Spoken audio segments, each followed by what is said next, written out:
물론 여긴 국민 라디오.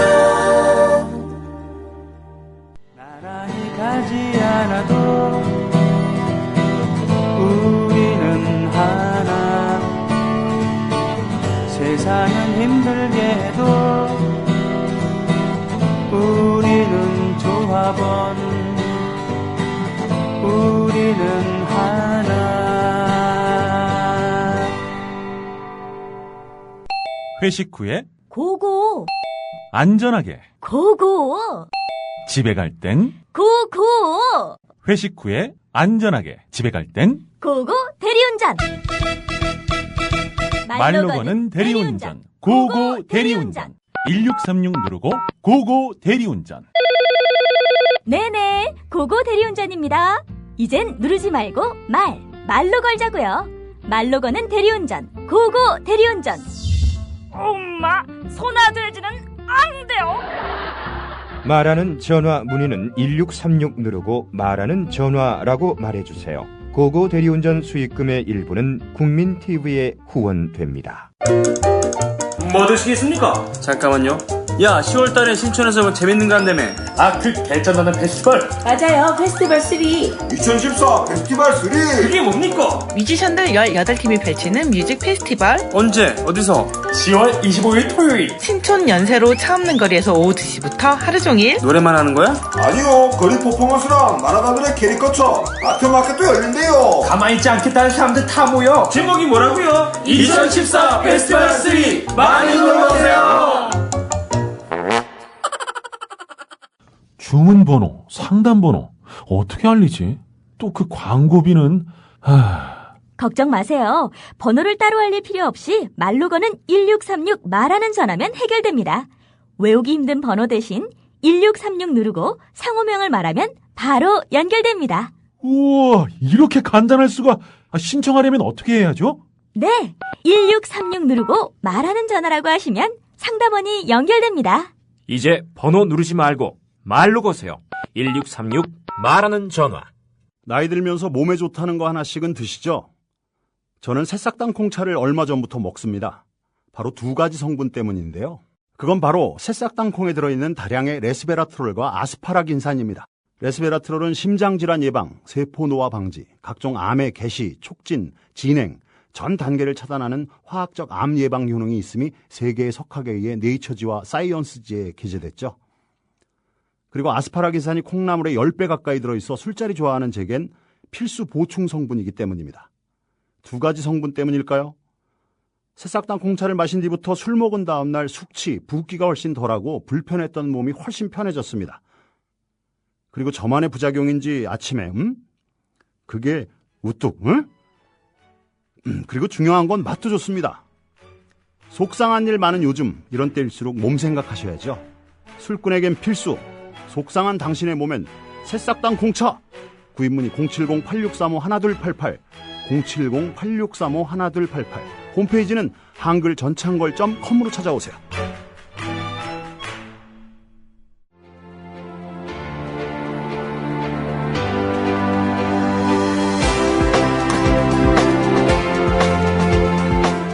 물뚝심송의 메가스토리.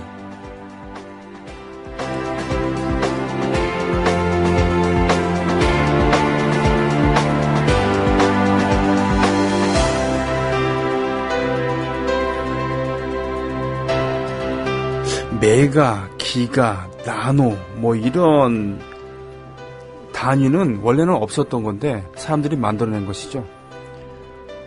6개가 붙은 100만 단위, 이것을 메가라고 그러고, 기가는 이제 억으로 넘어가는 거고요. 나노는 그 반대되는 개념으로 아주 작은 숫자, 뭐 이런 거. 예전 물리학 시간에 배웠던 옹스트롱 뭐 이런 단위도 기억나고 그렇습니다. 앞에 계신 물뚝심송님께서는 이런 단위를 들으시고 시긋 웃고 계십니다. 자신의 원래는 전공 분야였거든요. 물뚝심송님 모셨습니다. 안녕하십니까? 안녕하십니까? 네, 그러고 보니까 메가스토리를 좀 더 메가스토리 하거나 뭐 그랬어야 되는데 너무 맥을 없이 소개했나요? 네, 어떤 분이 메가스토리 다음에 기가스토리 나오냐 그 질문을 했었어요. 네, 차라리 일종의 썩개군요. 네, 그냥 차라리 테라로 가자. 맞아요. 테라. 요즘은 하드디스크들이 다 테라 단위로 나오니까. 그러게 말입니다. 와, 예전에 뭐 500기가 그랬을 때 우와 이랬는데 이제는 뭐 아주 소형이네 뭐 이렇게 되는 거죠. 그렇죠. 그리고 크기도 훨씬 작아졌고. 그럼요. 저희 집에 벽돌만한 거, 벽돌 2개 겹쳐놓은 것 같은 크기의 하드 있는데. 언제 뜰 겁니까 그게? 그거 오래됐죠. 그거 500기가. 뭐 그렇습니다. 요즘은 이제 골동품이죠. 그렇죠. 요즘 손바닥만 하지 않습니까? 작고 또 데이터 입출력 속도가 굉장히 빨라지고 있죠. 그리고 이쁘고. 네, 그렇습니다. 그 메가처치 스토리인데 우리나라의 전 세계에 있는 개신교회 중에 규모로 따지면은 뭐 1위부터 10위 안에 손꼽히는 교회들이 다 들어가죠. 다 들어간다고 그랬습니다. 세계를 적어도 교회 규모로 보면 세계를 제패했어요. 규모로 보면 그렇죠. 네. 또 워낙 또 이제 토건에 능한 민족이다 보니까 아주 대형 교회들이 많이 생겼습니다. 엄청납니다. 그 교회들이 세상의 모든 일이 어느 날 갑자기 아무 이유 없이 하늘에서 뚝 떨어지진 않죠. 그렇겠죠. 다 모든 일은 다 원인이 있고 기원이 있는 법입니다. 네. 오늘날 우리 사회에 막강한 영향력을 끼치고 있는 메가처치들, 대형 교회들이 도대체 어떤 과정을 거치면서 탄생됐는가? 이것을 알아보고 싶었던 겁니다. 그것을 알려주마. 오늘은 이제 거의 실질적인 첫 시간인데요. 역시 기원을 알기 위해서는 과거로 돌아가는 수밖에 없죠. 지난 시간에 예고한 대로 평양으로 가볼 생각입니다. 1907년입니다. 그죠? 이제 먼저 간단한 설명을 좀 이제 앞세워서 드리자면은, 개신교라는 종교에 대해서 약간 생각해 볼 필요가 있죠. 개신교라는 종교를 아주 축약해서 한마디로 설명하자면 무슨 단어가 적합할까라는 생각을 해봤습니다. 뭐 그거의 어원이 보면 프로테스탄트, 그렇죠. 저항한다는 것 아니겠습니까? 그런 이제 그 개신교가 원래 하고자 했던 거 말고 그 사람들이 지금 오늘날 하고 있는 행동을 묘사하기에 가장 적합한 용어 단어 하나는 제가 고른 단어는 부흥입니다. 부흥. 그렇군요. 원래 교리나 그 종교적인 관점에서 봤을 때 이 부흥이라는 단어로 개신교를 묘사하거나 상징하는 것은 적절하지는 않습니다. 아마 교인분들은 동의를 안 하실 것 같아요. 근데 이제 그 원래 종교로서의 기독교 또는 개신교를 상징하는 단어를 고르라면은 원래는 구원이죠, 구원. 또는 거듭남 뭐 이런 걸 텐데요. 그렇죠. 기독교는 원래 구원의 종교고. 기독교 교리에 대해서 제가 얘기를 하지 않을 것이다라고 말씀드렸지만 뭐 필수적인 걸 몇 가지는 간단히 언급을 해야 될 것 같습니다. 사람들은 모두 원죄를 가지고 태어나며 하나님과 그의 아들인 예수를 통해 신을 만나고 신앙을 만나게 돼서 자신의 죄를 뉘우치는 회개를 하고 그 회개를 통해 구원을 받는다라는 게 기독교의 전체 맥락입니다. 참 은혜롭습니다. 그 구원을 받고 영생을 얻는 게 최종 목표죠. 예를 들어 불교에서는 뭐 해탈이 최종 목표일 수가 있듯이 그런 이제 어떤 하나의 완성된 교리를 가지고 있는 종교인데 그 구원을 받기 위해서는 이제 회개를 필수적으로 해야 되지 않습니까? 회개. 자신의 죄를 뉘우치고 용서를 구하고 뭐 이런 과정이 필요한데 그럼 죄를 짓지 않은 사람은 어떻게 할 것인가? 라는 질문이 나올 수 있죠. 기독교에서는 그런 사람은 없다라고 얘기합니다. 왜냐? 태어날 때부터 원죄가 있기 때문이다.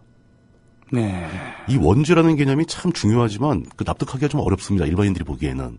아니 태어난 것 자체도 내가 선택해서 태어난 것도 아닌데 뭐 태어날 때부터 죄를 졌다 그러면 너무 억울하지 않냐. 제 말이 그거예요. 마치 무슨 사회 초년생이 사회에 처음 나오는데 이미 뭐 학자금 대출 몇 천만 원 깔고 나오듯이. 그러게요. 억울하잖아요. 갑자기 그의 비유를 들으니까 빡치네. 갑자기 열이 확 받죠. 그럼에도 불구하고 이 원죄 개념은 그게 나쁜 개념은 아니고요. 기독교 철학에서 굉장히 중요한 한 축을 담당하고 있는 개념이라고 합니다. 제가 그쪽 전문가 아니니까. 그래요? 난 이상하다고 생각하는데 아직도. 저도 개인적으로 납득을 잘 못하고 있어요. 근데 제가 이제 왜 원죄나 회개, 구원, 영생 이런 키워드들을 놔두고 하필이면 그 중에서 부흥이라는 단어를 골랐는가? 그게 바로 이 개신교. 기독교 중에서도 특히 개신교 집단이 우리가 살아가는 사회와 연관지어서 활동을 할 때 가장 두드러지게 보여주는 행태이기 때문에 그렇습니다. 천주교보다 개신교에서는 이 부흥을 굉장히 중요하게 생각을 하죠. 그래요. 부흥사라는 직함도 있고. 아예 부흥하는 사람이 있어요. 빌리 그레이엄 같은 사람도 뭐 목사라고 얘기를 합니다만 부흥사라고 보통 칭하지 않습니까? 그럼 도대체 이 부흥이 뭐냐? 천주교에서는 교리를 배우고 영세를 받는 게 그 종교에 귀의하는 길이고 그래요. 예. 입교하는 과정이고 네. 평생 이제 신부님한테 뭐 이렇게 고해성사하고 네. 뭐 매주 이제 그 미사 드리고 뭐 이렇게 하는 게 천주교의 핵심인데 네. 이 교회 그 개신교에서는 이 부흥이 되게 중요해집니다. 네. 수많은 사람들이 모여가지고 각자 하면 안 돼요. 이게 모여서 종교 집회를 열고 그 집회에서 목회자의 간증과 설교를 통해 집단적으로 종교적인 체험을 해야 됩니다. 집단적으로? 예. 그 체험이라는 게 대부분 이제 회개죠, 회개. 자신의 죄를 깨닫고 그 회개를 하면서 그 죄에 따르는 고통과 슬픔을 외부적으로 표출을 해요. 그러면 그거잖아요. 그러니까 모여갖고 예. 자아 비판을 통해서 일종의 그런 거죠. 예, 고백을 하면서 거듭나면서 그러면서 이제 감성이 막 충만해가지고 예, 때로 모여서 예. 흔히 이제 그쪽에서는 이제 성령이 임하셨다라고 표현을 하죠. 그래서 공산주의 집회에서도 이런 거 하지 않나? 거의 비슷합니다. 네. 그게 메커니즘은 거의 비슷해요. 이 통성기도나 방언 같이 이렇게 막 이렇게 외치고 울고 막 알아들을 수 없는 형태의 말을 하면서 그 회개를 하게 되는데 네. 이게 방 안에서 혼자 하면 굉장히 뻘쭘하고 이상합니다. 그렇겠죠. 근데 많이 모여서 하면은 이게 굉장히 열정적인 행사가 됩니다. 저는 소름 끼치던데. 이게 그 안에 포함되지 않은 외부에서 바라보는 사람들의 눈에는 굉장히 좀 기괴하고 좀 이상하게 보입니다. 20몇 년 전에 예. 제가 결혼하기 전에 예. 따라서 이 수련회라는 걸 갔어요. 청년 수련회. 그렇죠. 예. 멀쩡하게 잘 있다가 저녁 먹고 잘 있다가 갑자기 시작하죠, 이제. 네, 시작해서 나중에 울고불고 떼굴떼굴 구르고 막 바닥을 치면서 막 시끄럽고 울고 그래서 예.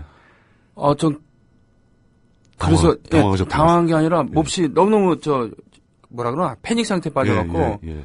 그때 얘기했죠. 지금 아내가 되었습니다만 나 여기 도저히 있을 수 없다. 혼자 나와서 그러셨군요. 예, 서울로 돌아와서 학교 근처 가고 혼자서 술 먹었겠죠, 뭐. 주님을 영접했습니다. 다른 주님을 영접하셨겠죠, 네. 뭐. 예. 그게 어떤 면에서는 이게 이제 그 기독교, 개신교에 들어가느냐 못 들어가느냐 하나의 그 판가름이 나는 선일 수도 있어요. 네. 그런 행사를 기꺼이 즐겁게 받아들이는 사람과 그게 영 체질이 안 맞는 사람이 나눠집니다. 네. 근데 이제 그 굉장히 중요한 문제죠. 근데 이게 기독교에만, 개신교에만 있는 게 아니거든요. 예. 인간의 본성에 그런 면이 있습니다. 그런가요? 예. 사실 교인들께서는 좀 불편하시겠지만 앞으로 이제 이런 얘기는 안 하겠습니다. 네. 실제로 인간은 이런 주술적인 효과를 가진 집회를 아주 오래전부터 즐겨왔습니다. 모든 문화에 이 흔적은 다 있어요. 예. 이게 여태까지 아주 보편적으로 남아있는 그 결과는 축제죠. 뭐 리오의 카니발이라든가 네네네. 뭐 1년에 한두 번씩 또 이제 그 흔적이 우리나라에도 뭐 정월대보름이나 단오 때 모든 마을 사람들이 다 모여서 같이 놉니다. 예. 술 마시고 먹고 막 노래 부르고 막 예, 춤추면서 놉니다. 이런 게 어디에서 왔겠는가? 이게 과거로 거슬러 올라가 보면은 그 아직도 흔적이 남은 곳이 많죠. 샤먼을 중심으로 네. 뭐 한밤중에 모닥불 펴놓고 네.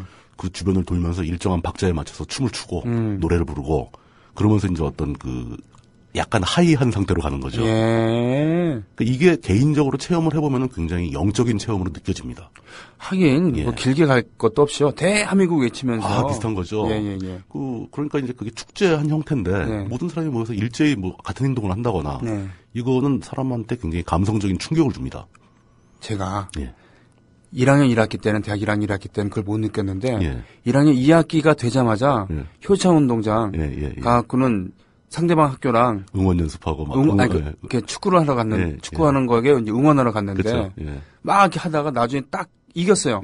이기고는 이제 우리 옷깃을 열고 교가를 부르는데 그때서야 뭉클하더라고요. 잠시 이성이 좀 멀어지고. 네, 뭉클하면서 이 기분이네. 뭔가 찡한 게 다가옵니다. 예. 이제 그런 걸 느껴본 사람과 못 느껴본 사람이 약간 차이가 있긴 한데 그것은 사실은 인간의 본성에 내재된 하나의 어떤 메커니즘입니다. 우리는 이제 그걸 흔히 아메리카 원주민들이나 인디언들, 아프리카 토속 원주민들이 그런 비슷한 행위를 많이 하는 걸 보게 되죠. 그것과 현대 사회로 내려온 축제와 크게 다르지가 않습니다. 그렇군요. 근데 그런 그 인간의 본성적 측면에 개신교가 결합된 거죠. 개신교는 그 본성을 이해하고 그 포교 활동에 응용을 한 겁니다. 예. 그 교리를 전파하는 기법이죠. 몇 명도 아니고 몇십 명도 아니고 몇천 명이 모여서 목회자의 인도에 따라서 일제히 소리내어 기도하고 찬송을 부르고 울면서 자신의 죄를 고백하고 막 이런 부흥회를 연다는 거죠. 그럴 때 거기에 참여한 사람들은 여태까지 살아오면서 자기가 겪어보지 못한 새로운 경험을 하게 됩니다. 일종의 영적 체험을 하게 되는데 그 영적 체험은 인간의 내부에 내재되어 있는 하나의 기전이 작동되는 거지만 이게 종교적인 배경을 깔고 움직이게 되면 그 교인은 이게 자신이 종교적인 체험을 했다라고 느끼게 되는 거죠. 그렇군요. 예. 이런 경험을 한번 하게 되면은 그 개신교의 집단에 대한 소속감이 강해집니다. 자신이 교인이 되는 거죠. 실은 하버드 대학에서 이런 실험을 했대요. 똑같은 내용의 모임을 했는데 한쪽에는 약물을 투여했다 이거죠. 그렇죠. 그랬더니 그 사람들은 영적인 체험을 했다고 그거를 느꼈대요. 그럼요. 예.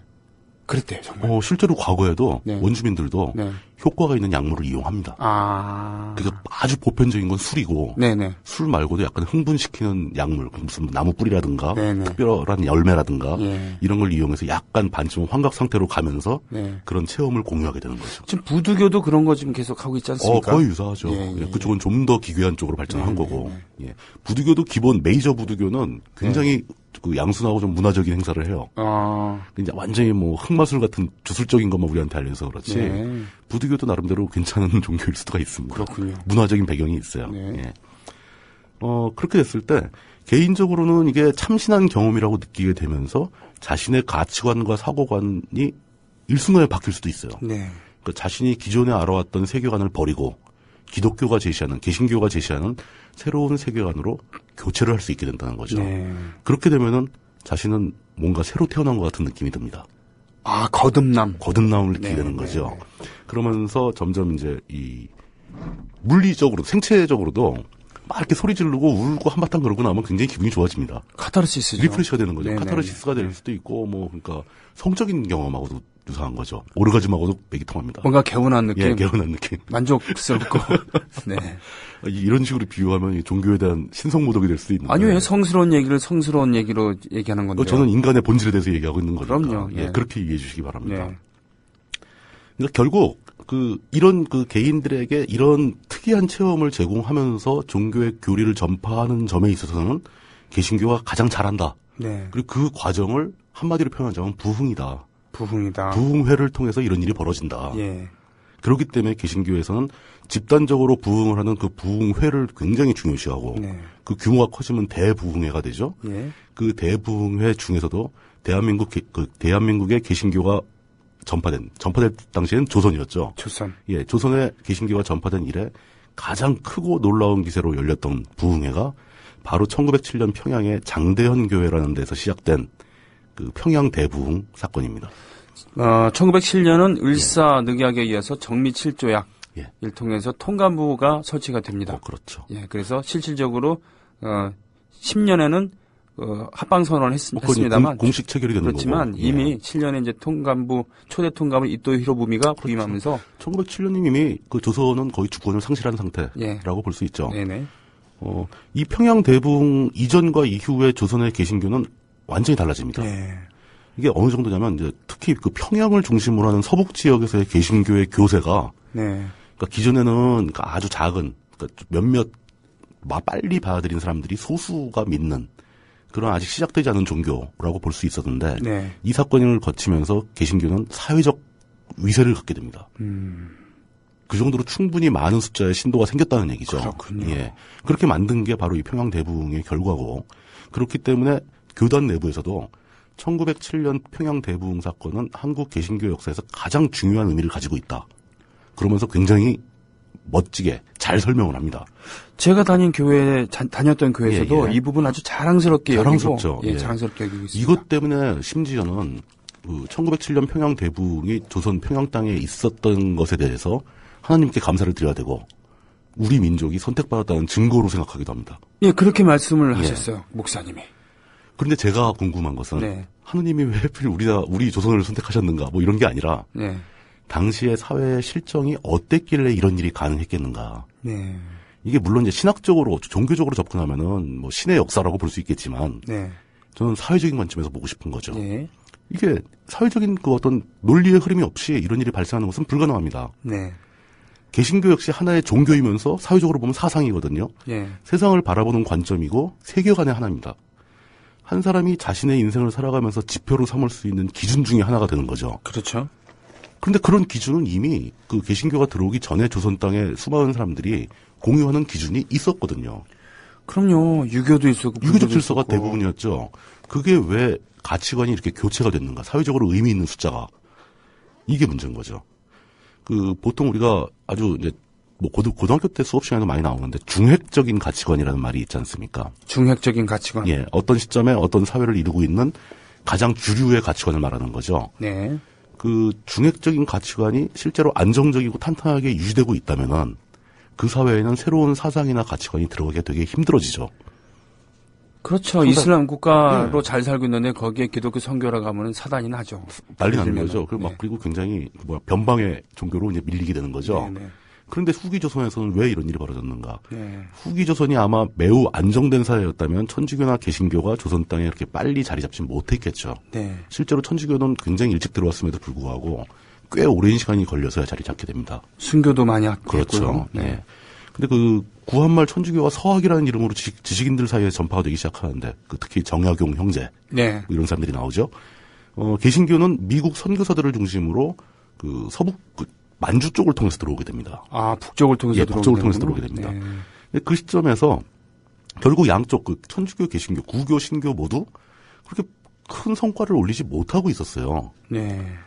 그런데 그러니까 그 성과를 올리지 못한 것은 당시 조선의 중핵적인 가치관을 흔들 정도로 위력적인 전파가 이루어지지 않았다라는 게 되거든요. 우리보다 몇백 년 앞서서 천주교가 그 일본의 예. 사비에르 신부가 도착하면서 전파를 시작했지만 잠깐 전국시대 말기에 그렇죠. 교세를 떨치다가 독구가 막부가 들어서면서 사회가 안정이 되고 탄압을 하니까 바로 사그라들었잖아요. 사그라들었죠. 그렇죠. 중핵적인 가치관이 복구되니까. 마지막으로 기독교 신자 기리시단, 예. 기리시단이라 그랬는데 기리시단이 이키라고 해서 일본식의 밀란을 한번 벌인 다음에는 모두 죽고 철저히 진압되고서는 그다음부터는 흔적을 찾아보기 힘들었죠. 그렇게 완전히 그 종교적 위세가 소멸돼 버리는. 예, 사회가 안정돼 있습니다. 그런 단계가 됐죠.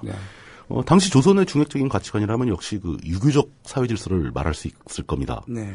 그 사람들의 세계관은 그 세상의 중심에는 중화가 있죠. 중화. 예. 근데 이 중화가 당시에 청나라가 중화냐, 병자호란 뭐 이런 걸 기점으로 해서 청나라에 대한 반감은 상당히 존재했던 건 사실입니다. 네. 사실 중화의 대상은 명나라였죠. 그렇죠. 근데 명이 망하고 청이 들어서니까 실제로 조선의 일부 지식인들은 대의를 위해서 청을 쳐야 된다. 뭐 이런 얘기도 많이 나왔죠. 그러다가 낭패를 봤잖아요. 여러 낭패를 봤죠. 여러 낭패를 봤죠. 그렇죠. 현실적으로는 결국 청나라의 그 위세에 밀려서 몇백 년이 흐르면서 이제 청나라를 중화로 인정을 하기 시작했죠. 어쩔 수 없이. 예, 자존심 상하는 얘기지만 사실 우리 입장에서 청은 중화가 맞고 우리는 청에게 조공을 바치던 속국이었던 겁니다. 이게 뭐 우리는 그게 뭐 외교상의 전술일 수도 있다 뭐 이렇게 얘기하지만 현실적으로 청에서는 조공을 받아갔으니까. 그렇죠. 받아가고 대국의 체면이 있으니까 그렇죠. 답례품을 많이 주기도 했습니다만. 기본적으로 우리나라의 왕이 새로 섰을 때 청나라의 허락을 받았잖아요. 네. 이건 전형적인 속국의 행태거든요. 맞아요. 포장하기 힘든 얘기입니다. 이건. 그래서 쿠데타 같은 거 하거나 아니면 적통을 이어받지 않았을 때는 사신을 여러 번 보내서 청에 가서 막 사정을 하는 거죠. 그렇지. 우리식으로 따지면 유노하여 주옵소서 이거잖아요. 통촉하여 주옵소서. 저는 그게 사실 걱정이 됩니다. 만약에 지금 현대에 내려와서 중국이 과거의 기록을 들이밀면서 한국 너희는 우리 속국 아니었냐 라고 주장을 했을 때 우리가 무슨 답변을 할 수 있을까? 네, 셔머? 이렇게 얘기할 수도 없고, 그죠? 그냥 멀뚱멀뚱 딴 데 보고 있어야죠, 뭐. 죄송합니다. 그렇게 그 외부적으로는 이제 중화를 중심으로 놓는 세계관을 가지고 있었고요. 내부적으로는 이제 산홍공상의 신분 질서와 그 왕, 임금님을 중심으로 하는 중앙 집권제가 유지되던 사회가 바로 조선이죠. 뭐 거의 모든 사람들은 여기에 동의를 합니다. 임금에게 충성하고 부모에게 효도하고 어른을 공경하고 남녀간의 예의를 지켜야 한다. 이런 기초 질서가 있었던 거 아닙니까? 여기서 어긋나면 뭐 조리돌림을 당하고 마을에서 쫓겨나고 뭐 이런 판단을 받던 그렇게 살아오던 사회였는데 후기 조선 말기에 이르면서 이런 중핵적인 가치관으로 해석이 안 되는 사건들이 자꾸 벌어지는 겁니다. 그러니까 뭐 양의로 지칭하면서 천시하던 그 서구의 문물이 마구 밀려 들어오는데 보면은 하나같이 청나라의 것보다 우수하고 세상이 뒤바뀌는 거 아니냐 뭐 이런 그 가치관에 대한 의심이 나오기 시작하는 거죠. 거기다 또 내부적으로는 조선의 관료제가 이제 거의 수명이 다해서 극도의 부패상을 보이게 되죠. 이 관료제가 부패하게 되면은 실제 그 일반인들의 삶은 극도로 피폐해지기 마련입니다. 먹고 살기가 힘든 정도를 넘어서서 정상적인 궤도를 이탈하는 사람들이 많이 등장하게 되죠. 사실은 조선 왕조는 양대 외란과 호란이 끝난 다음에 끝났어야 되는 왕조다. 거의 실효성을 상실했는데 억지로 밀려온 거죠. 그거를 이제 그 남녀 불평등 심화시키고 그리고 신문제를 강화시키면서 어디 가부장적인 그런 문화를 더 심화시키면서 억누른 거잖아요. 예, 권위주의를 도입해가지고 권위로 억누른 것뿐이죠. 자발적인 동의에 따른 유지가 아니라. 그래 언론을 막고서 말을 못하게 하는 거죠. 그렇죠. 짐을 능멸하는 것, 짐에게 문제 제기하는 것은 이거 도를 지나치는 거다라고 얘기를 하고 그렇죠. 그런 아주 그 망가져가는 사회의 전형적인 증상을 보이게 됩니다. 그렇죠. 7시간 이런 거에 대해서 얘기하면 안 되고 말이죠. 예를 들면은 조선. 네. 조선 얘기예요. 지금 얘기 아니에요. 네네. 조선일보 얘기는 아니고. 아니에요. 그렇게 그 내리막길을 가고 있었던 조선의 상황에 비해서 청나라는 나름대로 뭔가를 했습니다. 당시에. 그때 시점이 거의 지금 1894년 정도를 얘기하고 있는 건데요. 1894년. 청나라는 나름대로 양무운동이라는 게 전개가 됐었죠. 양무운동하고 일본은 그보다 한 발 앞서서 훨씬 전에 메이지 유신을 했었고. 그렇습니다. 근데 단순하게 설명하자면 청의 양무운동은 청나라의 그 사회 구조, 시스템, 이건 그대로 놔두고 그 서구의 발전된 과학기술이나 문물만 받아들이자. 이런 정도의 운동이었어요. 일본은 한 발 더 앞선 거죠. 먼저 더 시작을 했는데도 불구하고 과학기술뿐 아니라 사회 제도 자체를 서구화시켜야 된다. 왜냐하면 도쿠가 이에야스로부터 내침을 당한 변방의 그 다이묘, 변방의 무사들, 이들이 이 막부 이대로 두면 안 된다. 라는 것까지 자신들의 신분상수 욕구까지 발현이 되면서 다 섞여 돌아간 거죠. 말하자면 혁명을 하자는 얘기였거든요. 사실 혁명이었고요. 그래서 그들이 그 당시에 얘기했던 게 탈아 입구라고 해서 아시아를 벗어나서 유럽으로 가야 된다. 그렇죠. 그 자신의 제도를 몽땅 유럽식으로 바꾸겠다. 그래서 저 변방 규슈나 그쪽에 있었던 뭐 오쿠보 도시미치라든가 사카모토 료마라든가 뭐 이런 분들이 득세하게 되는 거죠. 이토 히로부미도 야마구치현 출신이니까. 맞습니다. 그런 결과로 그 청의 양무운동은 실효성이 별로 없었던 거로 보이는 거고 일본의 메이지 유신은 꽤 일본을 빠른 속도로 근대화를 시킵니다. 그러나 이 시점까지도 일본 사람들도 자신을 하지 못했어요. 자기네들이 잘한 건지. 청은 청도 몰랐죠. 그래도 우리가 좀 세지 않을까? 이렇게 생각을 하고 있었던 거죠. 당시 조선을 둘러싼 열강 중에서 역시 청나라와 일본과 또 하나가 있다면 러시아가 또 있었죠. 러시아는 아직 뭐 내부 문제도 복잡하고 약간 관망하는 자세로 남아 있었고 러시아가 왜 문제가 되냐면 우리하고 국경을 대고 있으니까. 연해죠. 그렇죠. 청은 이제 본격적으로 조선에 대한 자신들의 원천적인 지배권을 다시 확인받으려고 움직이기 시작합니다. 원래 전통적으로 조선은 우리의 속국이었다. 그렇죠. 그런데 청의 입장에서는 그 외부적으로 치욕을 많이 당해요. 이미 이때쯤. 아편 전쟁 1840년대 이미 저쪽 서양 오랑캐한테 크게 당하고 1차, 2차 아편 전쟁 통해서 많이 그 인터넷 용어를 쓰자면 탈탈 털리죠. 탈탈 털려요. 완전히 그 서부 해안 전체를 다 털리는 정도로. 그러면서 홍콩 빼앗기고 마카오 빼앗기고 다 빼앗기고. 그러고 끝나는 줄 알았더니 뭐 영국 좀 무섭네. 그러고 있었는데 프랑스하고 싸워가지고 베트남 털리죠. 베트남을 넘겨주게 되는 거죠 사실상. 그러니까 이제 청나라는 열받은 거예요. 그런데다가 외놈들이 예를 들면 그 표현에 따르면 그렇죠. 외국에서 지금 이게 영국이나 프랑스는 그래도 서구니까 좀 자존심이 좀 덜 상하는데 일본한테까지 지는 건 곤란하다. 그렇죠. 그래서 아주 강경한 태도를 보이게 되는 겁니다. 특히 조선에 있어서만큼은. 근데 이제 그 1차적으로 청이 그 이모군란과 갑신정변을 거치면서 1882년, 1884년. 그 1880년대를 거치면서 일본의 군세를 조선 땅에서 1차적으로 밀어냅니다. 일본이 약간 뒤로 물러서게 되죠. 그렇군요. 그 일본도 그때까지 조심하는 게 있었어요. 청나라와 함부로 정면으로 붙어서는 우리가 될지 모른다. 메이지 초기를 거치면서 공업 생산력이 비약적으로 늘고 무기, 대포 등등 군함도 건조하기 시작했지만 아직은 사세부득이었다. 그러니까 약간 걱정이 되는 거죠. 이게 청이 나라가 워낙 크다 보니까 저력이 있을 것 같은데 우리가 댐벼도 될까? 뭐 이렇게 망설이던 상황이라고 볼 수 있을 겁니다. 근데 이제 그런 상황은 당시 조선의 민중들의 눈에 보면 굉장히 정상적인 상황입니다. 왜냐? 그 중화의 개념으로 봤을 때 청나라가 외를 이기는 것은 당연한 일이에요. 당연한 거죠. 이건 정상이구나.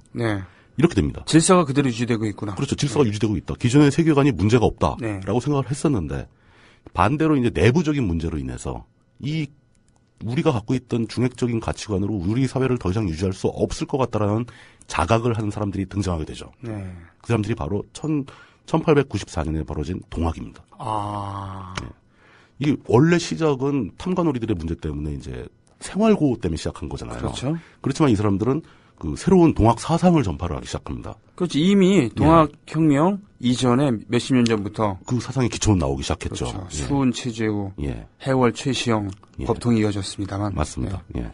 그러니까 이제 그런 사람들이 새로운 가치관에 입각해서 이 사회 구조를 근본적으로 바꾸겠다라고 들고 일어선 것이기 때문에 이것은 혁명이죠. 동학은 뭐 민난 이런 정도가 아니고 동학혁명이라고 불러주는 게 맞고요. 그럼요. 일단 철학적으로도 사상적으로도. 그럼요. 근본이 없는 뭐 이런 게 아니거든요. 다 이유가 있고 사상이 있던 내용인데 이 동학에 대해서는 이야기하자면 뭐 한두 끝도 없으니까 별도로 다른 기회를 통해서 한번 정리해 보도록 하기로 하고 넘어가겠습니다. 그러나 결과는 동학은 실패로 돌아가죠. 그 결과 우리에게 남은 것은 그 동학을 이끌었던 사람들 중에 한 명인 녹두장군 전봉준을 기리는 동요 하나만 남았습니다. 이 동요 가사가 이 동요 노래는 아마 다 아실 것 같은데요. 같이 불러볼까요 한번? 새야 새야 파랑새야 녹두밭에 앉지 마라 녹두꽃이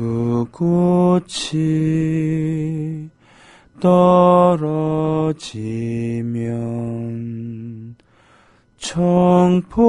청포장수 울고 간다. 이게 이 동학혁명에 대해서 그 전말을 다 알고 나서 이 노래를 들으면은 굉장히 슬픕니다. kok지 찡해지는 그런 느낌이 있어요. 사실은 해월 최시영 같은 경우는 전쟁에 반대하는 사람이었죠. 그렇죠. 혁명에 반대하는 무력혁명 반대하는 거였는데 그러나 견딜만한 사람들은 견뎠겠죠. 그러나 가장 그 밑층에 있었던 가장 바닥에서 올라온 민초들은 도저히 견딜 수가 없었던. 더 이상 살 수가 없다. 그렇기 때문에 동학 그때 갑오농민 전쟁이라고도 불리는 동학혁명 때 거두 중에 손화중도 있었고 김계남도 있었지만 가장 천 출신인 김계남이 가장 왕성하게 싸우고 가장 잔인했으며 끝까지 싸웠습니다. 손화중은 떡대도 좋았고 인물도 훌륭했는데 별로 이렇다하게 싸우고자 하는 용장의 모습은 아니었단 말이에요. 그렇죠. 그럼 결국 잡혀서 같이 사형당했지만 뭐 그런 내용입니다. 그리고 여기서 나오는 파랑새가 그 트위터를 의미하는 거 아니에요? 아, 그게 아니었죠. 자, 썩게 하나 죄송합니다. 이 슬픈 노래에 대해서. 동학 자체도 그냥 아무 의미 없이 끝난 건 아닙니다. 그 더 크고 더 빠르고 더 심각한 변화를 유발하는 계기가 된 거죠. 이게 그 무능한 후기 조선의 정부가 그 당시의 용어로는 조정이 그 동학을 진압해야 한다는 명목으로 그 사실은 동학이 무서웠던 거죠. 청나라의 구원병을 요청해 버립니다. 세상에 어느 나라가 내란을 진압하기 위해서 외국 군대를 요청하는 이런 말도 안 되는. 그렇군요. 우리가 싸울 수는 없으니까 미군을 불러들인. 결국 그래가지고 청나라는 그때 이게 웬 떡이냐 싶었겠죠. 조선의 지배권을 확실히 하고 싶은데 조선이 군대를 요청한다. 대규모 파병을 하게 됩니다. 아주 원하던 바였죠. 일본은 이게 또 어떤 그 구실이 된 거죠. 조선 땅에 청나라 군대가 저렇게 많이 들어온다면 우리도 보내야 된다. 그 일본도 파병을 합니다. 이 두 나라한테는 동학에는 관심도 없었어요. 그렇죠. 조선에 대한 지배권만이 문제였던 겁니다. 일본의 거류민들을 보호해야 된다는 명목으로 그렇죠. 파병을 합니다. 바로 이 동학이 이런 절차를 거치면서 그 청일 전쟁을 유발하게 되는 거죠. 1894년. 이 청일 전쟁이 발발하는 그 가장 큰 책임은 결국 조선 정부에 있었던 겁니다.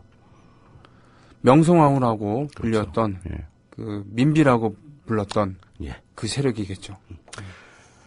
청일전쟁에 대한 얘기를 간단히 설명을 드려야 되는데 청일전쟁 당시에 청나라는 주로 지금의 아산만을 통해서 병력을 공급을 받습니다. 그렇군요. 거기에 이제 항구 기지가 있었던 거죠. 일본이 최초로 이 아산만을 공격합니다. 그러니까 아산 앞바다에 있는 풍도라는 섬에서 해전이 벌어집니다. 거기서 일본이 압승을 하죠. 청나라는 당황을 한 거죠. 이제 해전도 지는구나. 이기는 게 없구나. 뭐 그냥 아주 그 프랑스한테도 지고 뭐 영국한테도 지고 막 그러다가 설마 이럴 줄은 몰랐는데 일본한테까지 지는데 그때 풍도해전에서 재밌는 일이 하나 있었어요. 재밌다기보다는 그 일본에서 해전을 벌이는 과정에서 그 중국에서 이제 그 중국군 청나라 군대를 실어올 수송선이 필요해서 그렇죠. 영국의 수송선을 하나 빌립니다. 네. 그 빌렸는데 그 배의 이름이 가오슝이라는 배였는데. 가오슝이면 지금 대만 그 대만에 있는 그 도시 이름입니까? 고성 그럴까? 아마 한자는 비슷한 것 같은데 그 정확하게는 모르겠습니다. 근데 그 영국 상선을 빌려서 거기다 사람을 태우고 오는데 그 배가 일본의 그 순양함한테 딱 걸려요. 그 순양함이 나니와호라는 거였는데. 나니와는 예전 오사카의 옛 지명입니다. 그 나니와호의 선장이 바로 그 유명한 일본의 토고 헤이아치로였습니다. 아, 도고 헤이아치로는 나중에 러인 전쟁에 승리를 이끈 그 아주 유명한 제독이죠. 뭐 이순신에 대해서 평가한 사람이기도 하고. 그러면서 이제 그 가오슝호가 그 와중에 그 선원들이 뭐 한쪽은 항복하자, 한쪽은 반대하자 그러다 싸움이 나가지고 결국 침몰해 버려요. 아, 이거. 근데 문제는 이 가오슝호는 국선적이 영국이잖아요. 그러니까 일본이 그렇군요. 영국 배를 가라앉힌 겁니다. 그리고 장교도 독일군 장교도 있었다면서요? 유럽 장교도 있었는데 유럽 장교들은 다 구해줍니다, 일본에서. 근데 그게 영국과의 약간 분쟁 요소로 작용하기도 하는 그런 상황도 벌어졌던 기록이 있습니다. 그렇군요. 하나의 에피소드일 수 있겠군요. 에피소드죠. 근데 하여튼 원래 뭐 청나라가 해군이 강한 데는 아니었습니다만 일본이 그래도 청을 물질렀다는 것은 대단한 충격이겠네요. 제일 크게 놀란 쪽은 일본이었죠.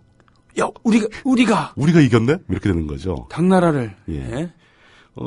그렇게 이제 이 해전에서 일본이 승리하는 게 굉장히 큰 의미가 있죠. 왜냐하면 청나라의 보급로를 끊어버린 거니까. 그리고 나서 보급로가 끊긴 다음에 일본이 아산 인근에서 육상전을 벌이게 됩니다. 육전을. 그때 가장 크게 벌어진 게 그 성환. 지금 천안 옆에 있는 성환이 있죠, 성환. 그렇죠. 평택, 그, 천안 근처에 있는 성환. 배가 유명한. 배가 유명하죠. 그 성환, 배로 유명한 성환에서 청일간 또 전투가 벌어집니다. 여기서도 당연히 일본이 또 승리를 합니다. 그 청나라 군대는 갈 데가 없어진 거예요, 갑자기. 패잔병들이. 바다로도 못 가고. 그러니까 이제 육로를 후퇴를 하게 되는데 북쪽으로 도망가서 만주를 거쳐 가야 되겠죠. 그렇죠. 그래서 평양으로 다 후퇴를 해서 집결을 합니다.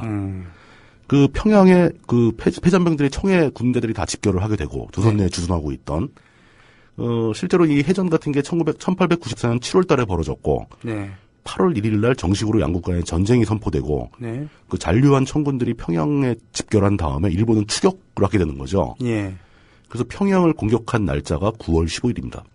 9월 15일이면은 몇십 년 뒤에 인천 산육 작전이 벌어질 날짜가 또 그렇게 되죠. 공교롭죠. 근데 이게 그 일본이 결국 평양성을 함락시키고 또 승전을 하게 되는데 여기서 또 일화가 있습니다. 어떤 건가요? 일본 군도 엉망이었던 거예요. 그 사령관이 욕심이 성급해가지고 아직 보급대가 도착하지도 않았는데 먼저 선제 공격을 합니다. 평양성을 공격하는 중간에 총알이 떨어져요. 보급이 없으니까. 그럼 큰일 나는. 이때 이제 청에서 반격을 하면은 역전시킬 수 있었는데 그때 이미 이제 그게 비 내리는 밤중이었다고 합니다. 이미 청나라 부대들은 다 겁을 집어먹고 도망가고 있었어요. 대국의 체면이 말이 아니군요. 서로 말이 아닌 거죠. 그러니까 총알도 없는 군대가 겁에 질린 부대를 이긴 거예요. 그렇군요. 역시 그러니까 이게 일본군 특유의 정신력을 강조하는. 그거는 문제가 좀 있죠. 이것이 탈탈 털리게 된 게 바로 태평양. 그렇죠. 전선에서 탈탈 털립니다.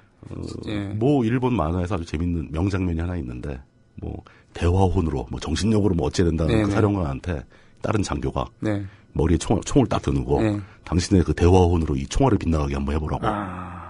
그게 그거죠. 맞습니다. 그 얘기거든요. 조직적인 그런 훈련 그리고 훌륭한 보급, 훌륭한 무기 앞에서 일본군들은 태평양 전선에서 여지없이 몰살을 당합니다. 정신력이 중요하긴 중요합니다. 가치가 있습니다. 그것은 양쪽이 물자라든가 합리적인 배경들이 동등할 때. 동등할 때이죠. 그게 부족하고 밀리는 상황에서 정신력으로 복구하라는 것은 그건 말이 안 되는 주장이거든요. 한일 간에 축구할 때나 필요한 것이지. 축구할 때도 저는 그게 필요 없다고 보는 게 훈련 많이 한, 연습 많이 한 팀이 이겨야죠. 그래도 말이죠. 가끔 단기전에서는 정신력에 의한 그런 승부가 나기도 하죠. 근데 특히 직장 같은 데서 야근시키면서 정신력으로 일하라고. 전 이런 소리 들으면 이제 돌아버리거든요. 옳지 않죠. 봉투를 흔들면서 줘야 될까요? 봉투를 보여줘야지. 쇼미더머니. 그렇죠. 그래야죠. 갑자기 정신력 때문에 얘기가 좀 옆으로 샜습니다. 뭐 정신적으로 지금 좀, 청군 역시 내부적으로 엄청난 문제들이 많았고, 또 청나라 군대의 그 부패상도 되게 유명했고요. 일본 군대도 아직 제대로 정비도 안 된 상황이 있는데, 그런 두 나라의 군대가 서로 싸우고 있는 와중에, 남의 나라에 와서, 그 엉망이었던 두 나라 군대보다 훨씬 더 싸우지도 못할 정도로 엉망이었던 게 조선군이었습니다. 절망적인 상황이었던 거죠. 이미 별기군이라고 해서 양반 자제들을 중심으로 해서 신식 군대를 창설해 놓기도 했던. 그렇죠. 그러면서 구군들, 평민들로 이루어진 군인들을 홀대하니까 그거에 그 반발해서 일어난 이모군란을 바로 그렇죠. 12년 전에 당하기도 했었으면서. 그러니까. 아무도 조처를 못한 겁니다. 예.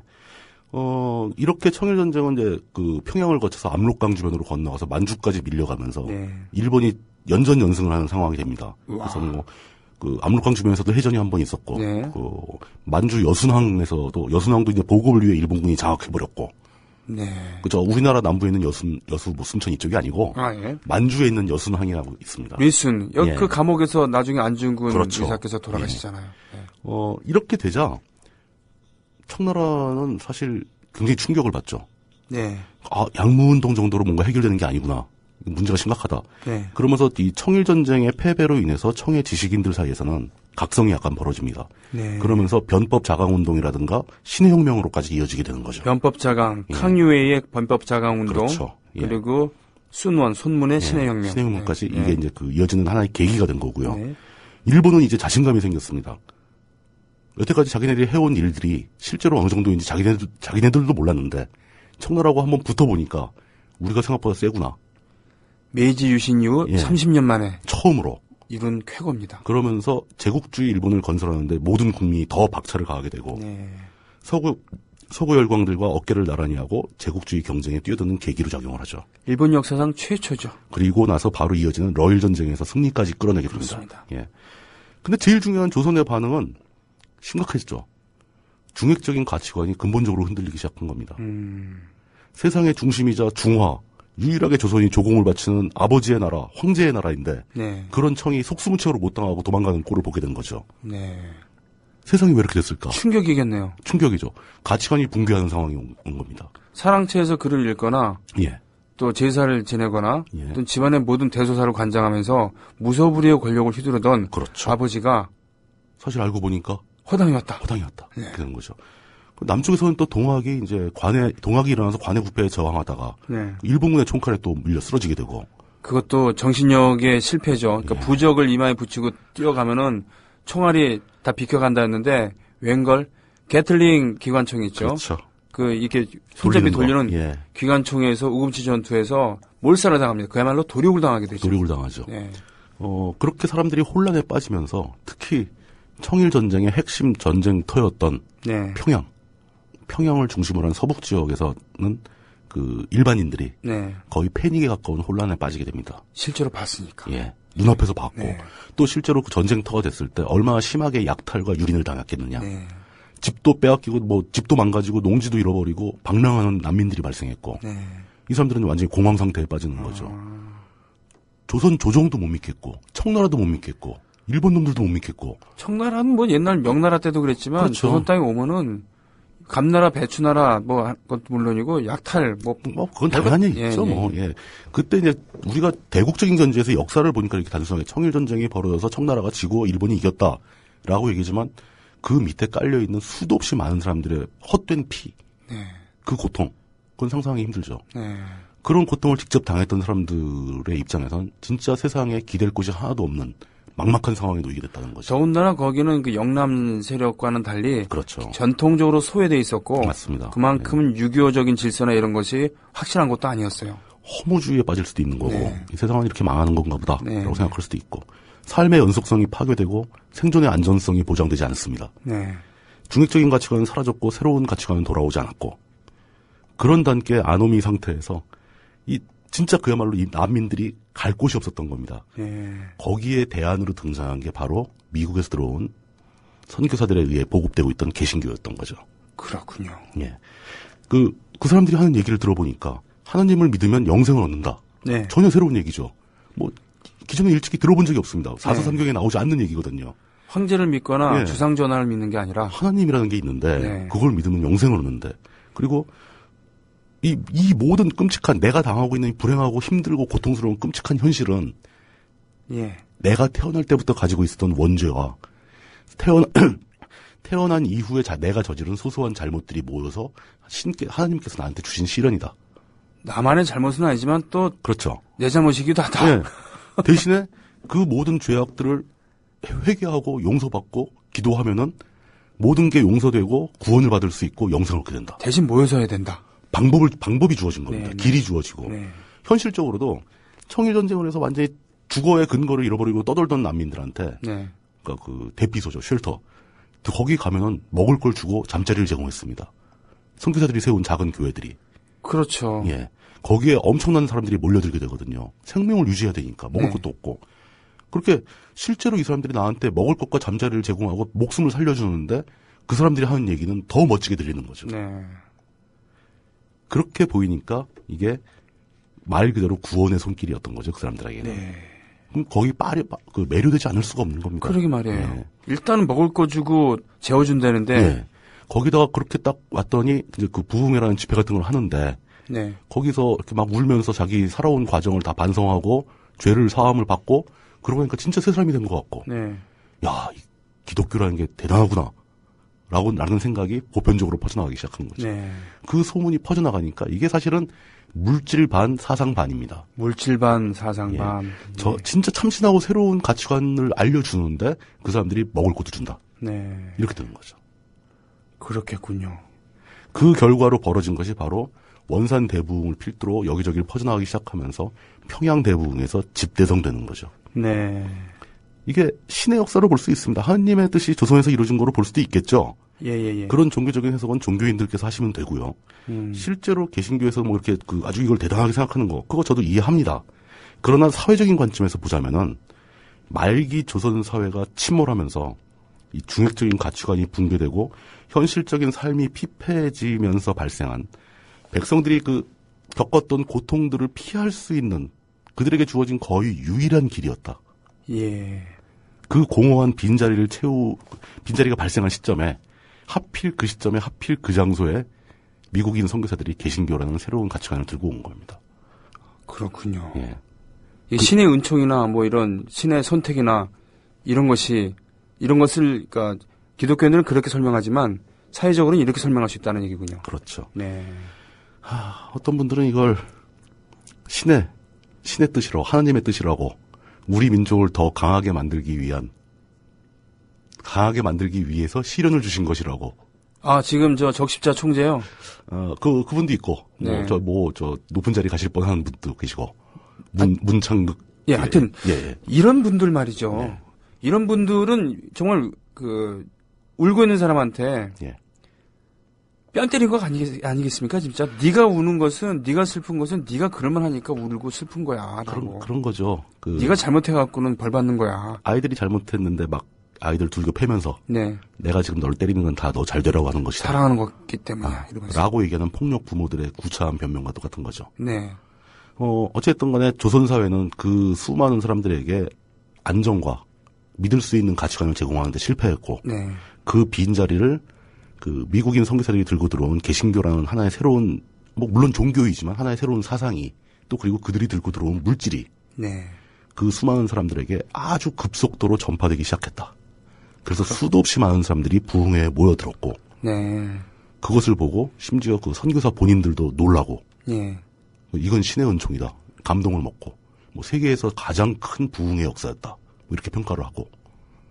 쉽게 얘기하면 약한 고리가 있었고, 예. 그것을 건드려줬기 때문에. 건드려준 거죠. 사람들이. 아무도 의도하지 않았습니다. 게다가 생전 처음 보던 사람들이 생전 처음 보던 말을 하면서 예. 생전 처음 보는 물품들을 보여주는 거예요. 먹을 것도 주고. 이상한 기계도 보여주고. 네네.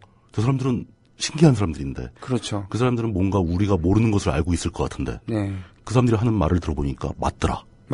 밥도 주더라. 재워준다. 무엇보다도 우리가 노력만 하면은 지금 신분지에서 벗어날 수 있겠다. 벗어날 수 있고 영생을 얻을 수 있고 천국을 갈 수 있다고 천국 한다. 갈 수 있어. 예. 솔깃하죠. 그렇죠. 왜냐하면 여기서는 바랄 게 아무것도 없으니까. 예. 이 평양 대부흥 운동은 이렇게 시작된 거라고 볼 수 있는 이렇게 거죠. 시작이 되었다. 예. 그 평양 대부흥 운동이 실제로 어떻게 전개되었는가, 네. 또 원산 대부흥으로부터 이어지는 그 몇 년간의 이제 흐름이 어떻게 되었는가, 그리고 그게 어떤 결과를 유발했는가, 이런 내용들은 이제 다음 시간에 좀 더 구체적으로 다시 설명을 드려야 될 것 같고요. 그렇군요. 오늘은 그 평양 대부흥이 어떤 과정을 통해서 우리 그 당시 조선 사회의 일반 백성들, 고통받는 사람들한테 너무 쉽게, 너무 빠르게, 너무 광범위하게 전파될 수 있었던가 하는 배경을 그 청일 전쟁을 중심으로 해서 설명을 드린 거죠. 네. 조선 왕조가 무너지기 시작하면서 예. 역관계에서 청이 일본에게 확실히 밀리게 되는 그 시점. 예. 그 시점에서 청일 전쟁이 벌어졌고 대한 세력으로 민초들에 의해서 준비되었던 동학혁명은 청일 전쟁의 와중에 공중분해돼 버리고. 그렇죠. 예. 주모자들은 잡혀서 죽음을 당하고. 그렇죠. 그것도 일본의 최진식 예. 기관총 몇 대로 수많은 동학군들이 예. 도륙을 당하고 그 가장 치열한 전쟁터였던 청일전쟁의 평양에서 서북지방을 중심으로 기독교세가 발전을 하게 되었다라는 그렇게 얘기를 했군요. 결과만 놓고 보면 참 신기한 현상이지만 네. 그 사건이 진행되는 과정을 살펴보게 되면은 이럴 수밖에 없었구나. 너무 타당하고 논리적인 규결로 뻔하게 이렇게 갈 수밖에 없었구나. 그때만 이슬람교가 들어왔어도 저는 그렇죠.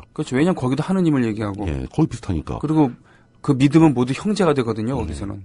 그 당시에 이제 이슬람교는 그 멀리 극동아시아의 한 나라에까지 선교 활동을 할 만한 상황은 아니었던 거죠. 그리고 이슬람은 선교를 안 하잖아요. 잘 안 하죠. 예. 그러니까 이제 이게 모든 상황이 다 공교롭게 맞아 들어가면서 그 시점에 그 평양을 중심으로 하는 서북 지역에서는 그런 사건이 벌어질 수밖에 없는 상황이 무르익어 있는 이런 거였다는 거죠. 군대에 계실 때 사단 사령부에 계셨죠? 거기도 군종 병과가 있고 병들이 있을 거 아닙니까? 장교가 세 분이 있죠. 그러니까 군종 장교가 있고 군종 신부, 예, 군종 법사가 있고, 근데 불교죠. 그리고 군종 목사가 있고, 그러니까 그 구교, 신교, 불교 세 분야가 사단에는 다 있습니다. 이분들은 모두 장교급이잖아요. 다 장교죠. 장교고 그 사단 예하부대, 직할부대, 또 연대, 대대를 그렇죠. 다 관할하고 있죠. 그리고 사단 내 모든 진중, 사찰이라든가 교회 이런 걸 그 시설을 다 운영하고 있고요. 거기 가면 일요일에 가면 초코파이 죽이니까. 종교에 따라서 이제 좀 그 물품이 달라지는데 종교들이 경쟁을 합니다. 그렇죠. 근데 여기 균형이 깨질 때가 도대체 사단장이 종교적인 색깔이 확실해졌을 때 균형이 깨집니다. 독실한 사단장이 부임하게 되면은 두 군종 장교가 가만히 있게 되죠. 그렇죠. 뭘 못하죠. 네. 강제로 그럴 때는 어떻게 되냐면 그 일요일에 별다른 종교를 갖지 않고서는 내부만에 남아하고 쉬겠다라는 병사들은 강제로 특정 종교로 동원이 됩니다. 다 몰려들게 되죠. 동원이 되는 거죠. 그렇게 동원되면 먹을 걸 잘 안 줘요. 그렇지, 사람이 많으니까. 그것도 종교도 경쟁 관계에 있어야 대우가 좋아집니다. 아, 그렇군요. 역시 좋습니다. 그 물뚝심송님과 함께하는 독재유산 답사기의 번뇌 버전인 메가스토리. 우리나라 대형교회는 어떠한 역사를 통해서 발전했는가, 혹은 이 모양 이 꼴이 되었는가를 사회, 경제학, 정치, 역사를 통해서 설명해주는 오늘 평양대부흥의 오늘 첫 번째 순서였고요. 다음 주에 그럼 마무리를 하게 되는 겁니까, 이 얘기는? 평양대부흥회가 계속 그 스토리가 이어지기 때문에 1부, 2부, 3부 나누기가 좀 그럴 것 같습니다. 아, 그렇습니까? 그러니까 그 평양대부흥회를 이어서 일제시대 때 어떤 식으로 그 교회들이 발전했는가 뭐 이런 식으로 자연스럽게 흘러가니까 뭐 이렇게 1부, 2부 나오지는 않고 그때그때 적절한 제목으로 제가 붙여보도록 하겠습니다. 알겠습니다. 그럼 다음 주에 뵙겠습니다. 고맙습니다. 예, 감사합니다.